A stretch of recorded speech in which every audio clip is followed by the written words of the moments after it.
አያታለች ሾካካ ተለጥፋ ቀረሰት ሰማት። እባክሽን አንቺ ትዩ ብቻዬን ተይኝ። እኔማ አመጣጤ እኮ ለይኩን ያው ምንድን ነው ያው እዚህ ቤት ሰራተኛ እየበረከተልን አይደለም አይደል? ኑሐሚን ለምን በታሳፍረሽ አገኝ? ይኸው ትራስምት ይኸው እኔ የፈለግኩት ለይኩን አንተ እስክትረጋጋ ድረስ ለትንሽ ቀን እዚያ አጠገብ እንድትሆን ነው። አላማሽ መች ጠፋኝ? አብርሃምና እሷ ለማጣላት ነው አይደል? ቆይ አንቺ ችግርሽ ምንድን ነው? ያው እሷ ሰው መንከባከብ ስለምታውቅ እኮ እሱን አስቤ ነው። እንዴ ታማክስታለሽማ ሳይሽኝ እኮ እንዴት እንደምታስቢኝ እኮ በተግባር አሳየሽ። በተግባር ለነገሩ ተው፣ እኔ ራሴ ደውዬ እጠራታለሁ። ለነገሩ እንኳን ብትጠሪያት ማትመጣልሽ። እሱን እንኳን እንዴት እንደማትመጣ እኔ ያሳያለሁ። ነገ ወደ ገጠሩ ፕሮጀክት ልትሄድ ነው እና ከናሁም ጋር ነው አይደል? አንቺ ሴትዮ እያሰብሽ ያለውን ነገር ተይ ብዬሻለሁ። እባክሽ ምን አሰብኩ? መቼም በሰው ስቃይ መደሰትሽን አታቆይም አይደል?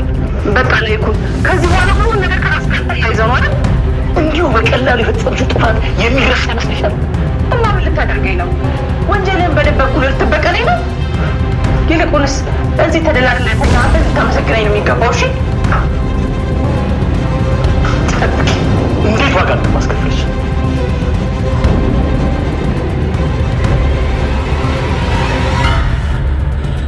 ልካቼ ለብስሽ ወይ ማዳመጦች ናሽ ማለት ነው። ከተመጣ ሌላ መንገድ ሰርካላ መልክ በከንቷል። ከኔ ምንም ነገር አታገኝም።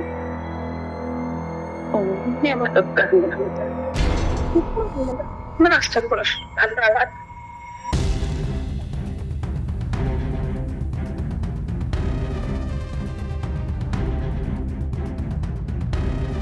ሰላም ክብራትና ክብራት ውድ ቻናል ተመልካቾች እንደምቆያችሁልኝ የዛሬውን የኑሐሚን ክፍል እንዴት ተመለከታችሁት? በባለፈው ሳምንት አቶ ለይኩን የዳግምን አባት በጥይት መተው መግደላቸው ይታወሳል። ግን ደግሞ ቢሆንም ሆን ብለው አውቀው ሊገሉት ፈልገዋል ነበር የሚገደሉት። ሁለቱም ጥይቱን ራሳቸውን ለማትረፍ በሚታገሉበት ሰዓት ድንገት ጥይቱ ባርቆ የዳግምን አባት መቷቸው ነበረ ሽጉጡ የገደላቸው። ግን ደግሞ ከሁሉም በላይ የሰሩት ትልቁ ኃጢአታቸው እሱ መግደላቸው ሳይሆን እጃቸውን ለሕግ አለመስጠታቸው ነው። ሕግ ይዘገያል እንጂ መምጣቱም እውነተኛው ፍርድ መፈረዱ አይቀርም። አቶ ለይኩንም ወደ እስር ቤት መግባታቸው የሚቀር አይመስልም። ግን ደግሞ የወይዘሮ ዝናሽ ተንኮል፣ የወይዘሮ ዝናሽ ሴራ በጣም ትልቅ ከባድና መጥፎ ኃይለኛ ሴት እንደሆነች ያስመሰከረችበት ክፍል ነበረ። ምክንያቱም ጭንቅላቷ ላይ የመጣው የልጅ አባት ነው፣ ሆስፒታል እንውሰደው ወይንም ደግሞ እጃችንን ለመንግስት እንስጥ ሳይሆን እንቅበረው የሚል ሀሳብ ነበር ያመጣችው። ይህንን ሀሳብ ስታመጣ ቅንጣት ታክል እንኳን ርህራሄ ውስጡ አልነበረም። ዳግም ይህን ነገር ቢያውቅ ምን ይሰማዋል? ሊጠላኝ ይችላል፣ ልታሰር ይችላለሁ፣ ምንም አልፈራችም። የሴጣንነቷን ጫፍ ነው ያሳያችሁ በዚህ ክፍል ላይ። እስቲ እናንተስ ውድ ቤተሰቦቼ ወይዘሮ ዝናሽ ትመቻችኋለች?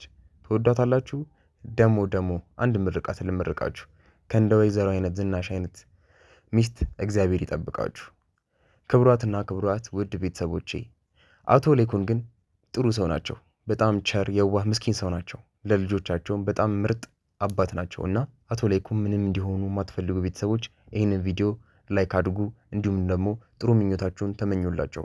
የወይዘሮ ዝናሽ ሴራም ይውጣ የምትሉ ይህንን ቪዲዮ ላይክ አድርጉ። ከሁሉም በላይ ግን የሚያሳዝነው ዳግም ነው። ምክንያቱም ዳግም አባቱን እስካሁን እየፈለገው ይገኛል። ዳግም አባቱ ጠፍቷል። አፋልጉኝላ ለመለጠፍ እየተዘጋጀ ነው። ከኑሐሚን ጋር እየተማከረ ነበረ። ውድ ቤተሰቦቼ የእውነት ይህንን ሴራ ይህንን ተንኮላቸውንና አባቱ መሞቱን ዳግም በቀጣይ ክፍሎች ይደርስባቸው ይሆን? ይህንና የተለያዩ የኑሐሚን ክፍሎችን ከኔ ጋር አብረን የምናይ ስለሆነ ቀጣይ የኑሐሚን ክፍል ሲለቀቅ በዚህ በቻናላችን ስለምንለቅላችሁ ይህንን ቻናል ሰብስክራይብ በማድረግ ቤተሰብ መሆናችሁን በፍጹም እንዳረሱ። እናመሰግናለን።